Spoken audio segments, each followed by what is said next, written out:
Hey guys, आज हम the miracle नाम के कोरियन ड्रामा को शॉर्ट में एक्सप्लेन करेंगे। ये स्टोरी ट्विन सिस्टर्स शियोन और शिया की है। शियोन एक शर्मीली और ओवरवेट लड़की है जो ज़्यादा समय अकेला रहना पसंद करती है। उसकी लुक्स के कारण उसका कॉन्फिडेंस लेवल ना के बराबर है। शियोन को म्यूजिक का काफ़ी शौक है। वो ऑनलाइन सेक्सी डिवा के नाम से अपने फेस को बिना रिवील किए हुए गाना गाती थी। उसके सिंगिंग टैलेंट के कारण उसने काफ़ी ऑनलाइन फॉलोअर्स बना लिए थे। शियोन से बिल्कुल ऑपोजिट शिया हर कोरियन लड़की की ड्रीम लाइफ जी रही थी। वो मिरेकल गर्ल्स नाम के गर्ल्स ग्रुप का फेस थी। उसकी गुड लुक्स के चलते उसके पूरी दुनिया में मिलियंस ऑफ फैंस थे। शिया को डांस तो बहुत अच्छा आता था, पर सिंगिंग उसके बस की नहीं थी। उसकी बैंडमेट्स उसे पसंद नहीं करती थी क्योंकि वो एरोगेंट और रूड थी। एक दिन उनका मैनेजर आके बैंड को इन्फॉर्म करता है कि शिया को पॉपुलर सिंगर हेसंग के साथ में एक एडवर्टाइजमेंट फिल्म करने के लिए सिलेक्ट किया गया है। बैंड की बाकी गर्ल्स इस पर नाराज़गी जाहिर करती हैं क्योंकि शिया को उन सबसे ज़्यादा अपॉर्चुनिटीज़ मिलती थी। शाम को कुछ रिपोर्टर्स शिया के घर पर उसे इंटरव्यू करने आते हैं। शिया अपनी बहन को उसके रूम में जाने को कह देती है ताकि कोई उसे देख न ले। इंटरव्यू के दौरान शिया रिपोर्टर्स को कहती है कि उसकी बड़ी बहन शहर से बाहर पढ़ती है और बहुत कम घर आती है। शियोन अपनी बहन को बिल्कुल पसंद नहीं करती थी, ना ही वो लोग एक दूसरे से अपनी लाइफ के बारे में कुछ भी शेयर करते। एक चीज़ थी जिसे शियोन अपनी बहन से ज़्यादा नापसंद करती थी, वो था उसका स्कूल। उसके क्लासमेट्स उसे इतना बुली करते थे कि वो स्कूल खत्म होने के दिन गिनती। मगर उसी बुलीज के ग्रुप में जियोसियोक नाम का एक पॉपुलर लड़का था जिसे शियोन पसंद करती थी। पिछले साल शियोन ने जियोसियोक के लिए अपनी फीलिंग्स कॉन्फेस करने के लिए एक गिफ्ट खरीदा और लेटर लिखा, मगर बुलीज ने सबके सामने वो लेटर पढ़ा और शियोन को पूरी क्लास के सामने शर्मिंदा होना पड़ा। मगर इस सब के बावजूद उसकी जियोसियोक के लिए फीलिंग्स चेंज नहीं हुई। उधर शिया अपनी एडवर्टाइजमेंट के सेट पर पहुंचती है जहां उसे हेसंग मिलता है। हेसंग शिया से भी ज़्यादा एरोगेंट था। जब उसे पता चलता है कि शिया सिर्फ अपनी लुक्स के लिए फेमस है तो वो शिया से और भी ज़्यादा रूड होकर बात करता है। शिया सेट पर डायरेक्टर के इंस्ट्रक्शंस के हिसाब से एक्ट करती है, मगर हेसंग को कमर्शियल का कॉन्सेप्ट पसंद नहीं आता। वो एडवर्टाइजमेंट को शूट करने से मना कर देता है।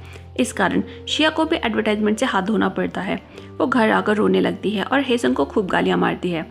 उधर शियोन घर के गार्डन में अपने डॉग के साथ खेल रही थी। इस दौरान उसका डॉग मेन गेट से बाहर भाग जाता है और वो बेचारी सारा दिन उसे ढूंढती है। शाम को उसे एक लेडी ज़मीन पर बेहोश मिलती है।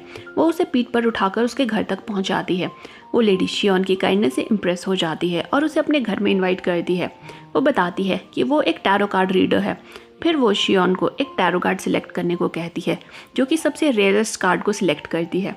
वो लेडी शियोन को कहती है कि उसे एक विश ग्रांट की जाएगी। शियोन चाहती थी कि उसकी और शिया की लाइफ्स एक्सचेंज हो जाएं, मगर फिर उसे लगता है कि ये सही नहीं है। सो वो विश मांगती है कि उसका वेट कभी ना बढ़े। वो लेडी उसको एक नेकलेस देकर विदा कर देती है। घर जाते वक्त शियोन बेहोश हो जाती है। उसी वक्त शिया भी अपनी डांस रिहर्सल्स के दौरान बेहोश हो जाती है। हॉस्पिटल में जब दोनों बहनों को होश आता है तो वो अपने आप को एक दूसरे की बॉडी में पाती हैं। दोनों भागकर छत पर जाती हैं और एक पत्थर से अपने सिर पर हिट करती हैं कि शायद कुछ हो जाए, मगर इससे कोई फ़ायदा नहीं होता। सोचते सोचते शियोन की नज़र उस नेकलेस पर पड़ जाती है जो कि टैरो कार्ड रीडर ने दिया था। उसे याद आता है कि उसने सबकॉन्शियसली अपनी बहन के साथ लाइफ एक्सचेंज करने की विश मांगी थी। दोनों भागकर उस लेडी के घर पर पहुंचती हैं। वहाँ उनको पता चलता है कि वो लेडी एक महीने के लिए हॉलीडे पर गई है। दोनों निराश होकर घर लौटती हैं और अगले एक महीने के लिए एक दूसरे को अपनी अपनी बॉडीज में एडजस्ट होना सिखाती हैं। सारा दिन दोनों को क्या क्या करना है और क्या क्या नहीं करना है सब इन्फॉर्मेशन एक्सचेंज होती है। अगली सुबह दोनों एक दूसरे के कपड़े पहनती हैं और फ़ोन्स को एक्सचेंज करती हैं।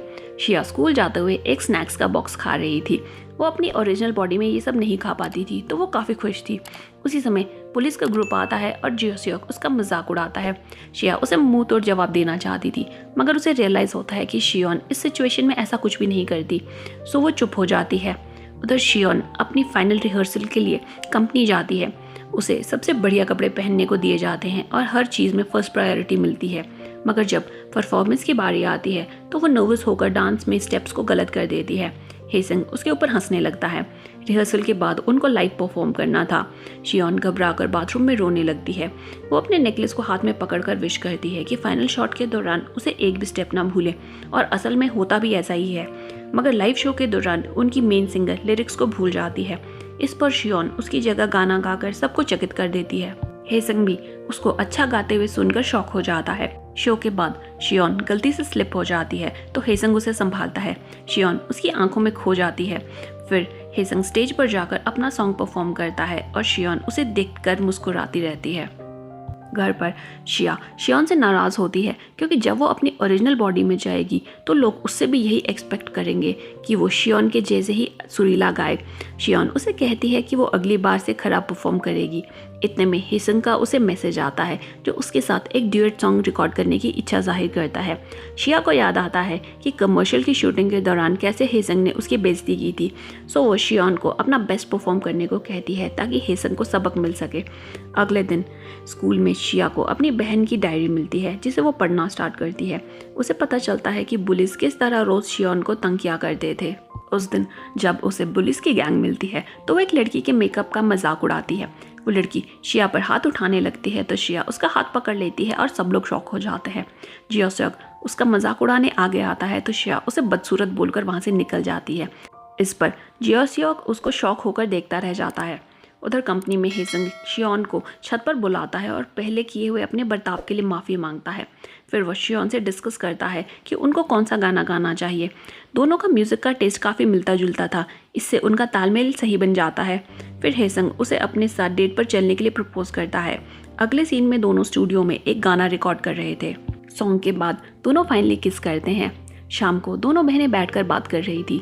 दोनों ने आज ऐसे ऐसे काम किए थे जो दूसरी बहन कभी अप्रूव नहीं करती, इसलिए दोनों एक दूसरे को झूठ बताती हैं। शिया परेशान थी कि 15 दिन अभी और कैसे इस बॉडी में निकलेंगे, मगर शियोन हेसंग से प्यार करने लगी थी, इसलिए वो वापस अपनी बॉडी में नहीं जाना चाहती थी। सोने से पहले वो विश करती है कि टैरो कार्ड रीडर कभी वापस ना आए। अगले दिन से वो हेसंग के साथ ज़्यादा से ज़्यादा समय बिताने की कोशिश करती है। उधर शिया अपनी बहन की डायरी पढ़ना कंटिन्यू रखती है। एक फ्लैशबैक में हमें दिखाया जाता है कि शियोन काफ़ी सारे म्यूजिक शोज़ के ऑडिशंस के लिए गई थी, मगर उसे देखते ही म्यूजिक डायरेक्टर्स उसकी लुक्स का मजाक उड़ाते हैं और उसे स्टेज पर परफॉर्म करने का कभी मौका ही नहीं दिया गया। शिया को रियलाइज़ होता है कि उसकी बहन के साथ सब लोगों ने कितना गलत किया है। फिर शिया देखती है कि उसकी क्लास के बुलीज उसी के सॉन्ग पर डांस कर रहे थे। वो हंसने लगती है तो वो लोग उसको डांस करने के लिए चैलेंज करते हैं। शिया चैलेंज एक्सेप्ट करके जब डांस करना शुरू करती है तो सब लोग उसको देखकर हैरान हो जाते हैं। जियोसक भी अब उसको अलग नज़रिए से देखना शुरू कर देता है। अगले दिन शियोन हेसंग का कंप्यूटर यूज़ कर रही थी जब उसे पता चलता है कि हेसंग उसका सेक्सी डिवा वाला लाइव स्ट्रीम देखता है। उसके मन में उम्मीद जागती है कि शायद अपनी बॉडी में वापस जाने के बाद भी हेसंग उसे पसंद करेगा। उसी टाइम शिया अपनी बहन के कंप्यूटर पर कुछ देख रही थी। उसे सेक्सी डिवा का लाइव स्ट्रीम वाला चैनल मिल जाता है और गलती से वो अपना फेस वेबकैम के सामने रिवील कर देती है। लोग उसे तरह तरह के कमेंट्स करते हैं और काफ़ी सारे लोग उसे अनसब्सक्राइब कर देते हैं। इस सब से परेशान होकर शियोन रोते रोते सो जाती है। सोने से पहले वो विश करती है कि सब लोग इस लाइव स्ट्रीम को भूल जाएं। सुबह वो देखती है कि उसका लाइव स्ट्रीम गायब हो गया है और कोई भी इसके बारे में बात नहीं कर रहा है। शिया को भी इसके बारे में कुछ याद नहीं है। शियान को अब रियलाइज़ होता है कि उसका नेकलेस साधारण नहीं है। उसके द्वारा जो भी विशेष मांगी गई हैं वो सब पूरी कर रहा है। फिर शियान अपनी थ्योरी को टेस्ट करने के लिए सारा दिन कुछ न कुछ विश करती है और उसकी सारी विशेष सच होती हैं। मगर उसे साथ में ये भी समझ आता है कि जब भी उसकी कोई विश पूरी होती तो उसकी लाइफ में कोई ना कोई व्यक्ति फिजिकली या मेंटली सफ़र करता है। उसकी एक विश के कारण हेसंग के ऊपर एक आर्टिस्ट का सॉन्ग चुराने का ब्लेम आता है। इस कारण वो अपने आप को स्टूडियो में बंद कर देता है। शियोन स्टूडियो में जाकर उसे इनकरेज करती है और दोनों फाइनली अपना ड्यूएट सॉन्ग को रिकॉर्ड कर लेते हैं। कुछ दिन में 30 दिन का समय पूरा हो जाता है और दोनों बहनें टैरो कार्ड रीडर के घर पहुंचती हैं। वो लेडी अभी भी अपने घर से वापस नहीं आई थी। शियोन को समझ आ जाता है कि ऐसा इसलिए हुआ है क्योंकि उसने एक शाम ऐसा विश किया था कि इस बार टैरो कार्ड रीडर कभी भी वापस ना आए। उसकी विश के बदले मीडिया में उसकी और हेसंग के रोमांस की खबर फैल जाती है। जब शिया को यह पता चलता है तो वो आग बबूला हो जाती है क्योंकि उसे हेसंग कभी भी पसंद नहीं था। दोनों बहनें एक पार्किंग लॉट में लड़ने लगती हैं और हेसंग आकर दोनों को अलग करता है। वो शिया को धक्का मारकर शियोन से दूर रहने के लिए कहता है, मगर इस इंसिडेंट से शियोन को लगता है कि हेसंग सिर्फ शिया की गुड लुक्स के चलते उसे पसंद करता है। अगले दिन शियोन टैरो कार्ड रीडर के घर जाती है जहां उसकी बेटी उसे बताती है कि एक बीमारी के चलते उसकी मदर की डेथ हो गई है। वो बताती है कि एक विश को रिवर्स करने के लिए नेकलेस को हाथ में पकड़कर जेन्युइनली उनको अपनी बॉडी में वापस जाने के लिए विश करना पड़ेगा। अगर दोनों में से एक भी लड़की ऐसा नहीं चाहती है तो विश कभी पूरी नहीं होगी।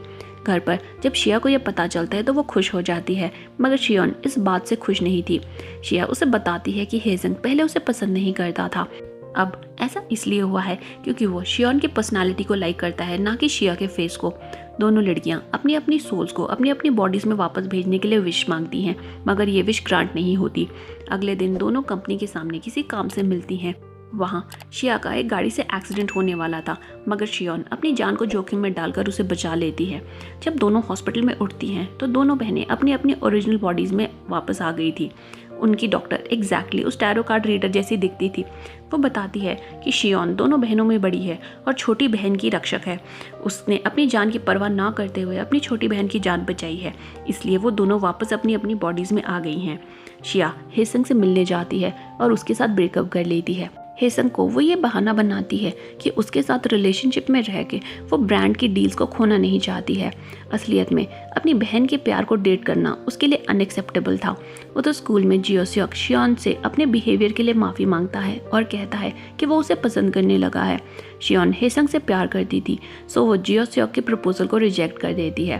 कुछ हफ्तों के बाद हेसंग ने एक म्यूज़िक ऑडिशन रखा था।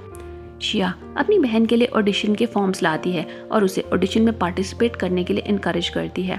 शियोन हिम्मत करके ऑडिशन में जाने के लिए तैयार हो जाती है क्योंकि वो हेसंग को एक आखिरी बार देखना चाहती थी। वो हेसंग के साथ गाया हुआ अपना ड्यूएट सॉन्ग गाती है और सब लोग इम्प्रेस हो जाते हैं। लास्ट सीन में हम शियोन और हेसंग को एक गाना रिकॉर्ड करते हुए देखते हैं, मतलब कि शियोन फाइनली अपने ऑडिशन में सिलेक्ट हो गई थी।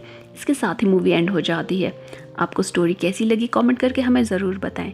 वीडियो पसंद आई हो तो लाइक करें, चैनल पर नए हैं तो सब्सक्राइब करें। आज के लिए इतना ही, मिलते हैं अगली वीडियो में। तब तक के लिए stay safe and stay healthy. Good bye.